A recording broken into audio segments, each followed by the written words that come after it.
His statement is true. His statement is true, তার বক্তব্য সত্য। Use noun clause. এই যে সেন্টেন্সটা তোমরা দেখতে পাচ্ছ না, এই সেন্টেন্সটাকে নাউন ক্লজে করতে হবে, এই সেন্টেন্সটাকে নাউন ক্লজে চেঞ্জ করতে হবে। এখন এই সেন্টেন্সটা আছে সিম্পল সেন্টেন্সে, এবং যদি এটাকে আমি নাউন ক্লজে করি তখন সেই সেন্টেন্সটা কিসে হয়ে যাবে বলতো? কমপ্লেক্স সেন্টেন্সে হয়ে যাবে। এই সেন্টেন্সটা সিম্পল থেকে কমপ্লেক্স করতে হবে। তার মানে নাউন ক্লজের যোগ মানে কি? নাউন ক্লজ মানে যে কমপ্লেক্স সেন্টেন্স মানে ক্লজ।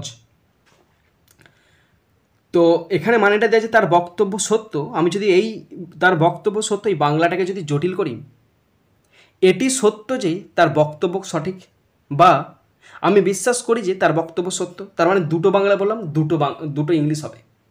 তাহলে প্রথমে আমি বাংলা বললাম এটি সত্য যে তার বক্তব্য সঠিক, তাহলে ইট ইজ ট্রু,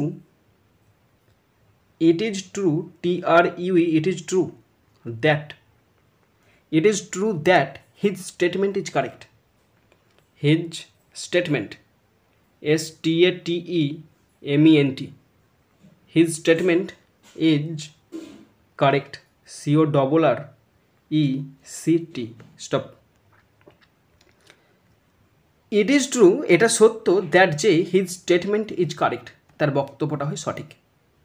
তার বক্তব্য সত্য, এটাকে আমি কমপ্লেক্সে চেঞ্জ করেছি, it is true that his statement is correct.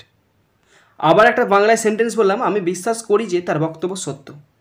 তাহলে আমি বিশ্বাস করি মানে কি?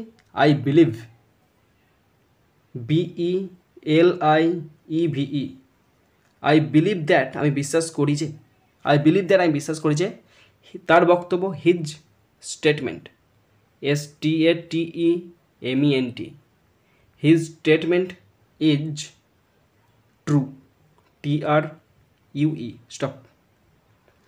আমি বিশ্বাস করি যে, I believe that his statement is true, তার বক্তব্য হয় সঠিক।